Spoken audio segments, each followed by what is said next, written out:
સુરતના ડાજણમાં ગામમાં રહેતા 19 વર્ષીય જેસલ ભાવિન મેસુરિયાની અકસ્માતમાં મોત થયું હતું। ગઈકાલે જેસલ પોતાની કોલેજમાંથી ઘરે પરત ફરતા રસ્તામાં ડિવાઈડર સાથે અથડાતા ગંભીર અકસ્માત સર્જાયો હતો।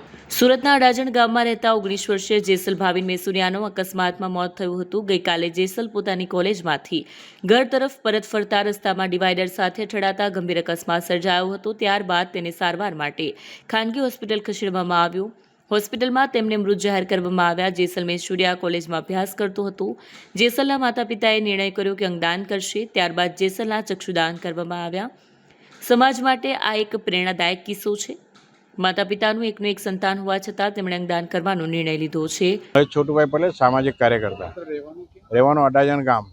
શું ઘટના બની હતી આપણા દીકરા સાથે? ઘટના એવી થઈ હતી કે કોલેજના ફંક્શનમાંથી દીકરો ઘર તરફ આવી રહ્યો હતો તો બાઇક સ્લીપ મારી ગઈ સરદાર બ્રિજ પર અને ડિવાઈડર જે છે જે પથ્થરના બનાવેલા આવે છે ખરેખર ફાઈબરના હોવા જોઈએ તેના કારણે બાળકનું મૃત્યુ થયું છે અને બાળકના વાલી વારસોએ જે છે દાદા દાદી પપ્પા એ લોકોએ બાળકનો અમારે અંગદાન કરવું છે એટલે મેં નિલેશ માનલેવાલ સાહેબનો સંપર્ક કર્યો અને એમણે કહ્યું કે અંગદાન તો હવે ચાલશે નહીં, ઓર્ગનેટ તો બધા એ થઈ ગયા છે એટલે તમે ચક્ષુદાન કરી શકો છો। એટલે અમે ચક્ષુદાન તરફ ફેરાયા અને ચક્ષુદાન આ દીકરાનું અમે કર્યું છે।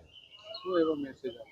સમાજને એ મેસેજ આપવા માંગુ છું કે જ્યારે 19 વર્ષનો એકનો એક દીકરો ગુમાવ્યા પછી જે મા બાપો અને જે દાદા દાદી એમ કહેતા હોય કે મારા દીકરાનું અંગદાન કરવું છે, મારા દીકરાનું જે બી અંગ છે એનાથી હું બીજાને જોઈને એને સંતોષ માની કોઈને બી એની આંખ લાગશે તો એમ માનીશ કે મારા દીકરાની આંખ છે તો એનાથી લોકોને અંધાપો દૂર થશે અને આ જે અંગદાન કરવાની જે પ્રક્રિયા છે એ સતત સમાજમાં ચાલતી રહે અને સમાજના લોકો આ પ્રક્રિયામાં જોડાય મોટા ભાગે અને સમાજ આ પ્રક્રિયા કરતો રહે અને અનેકો લોકોના જીવન મળે એવું મારી એ છે। મારો લાસ્ટ સવાલ છે, કઈ કોલેજમાં પડતો?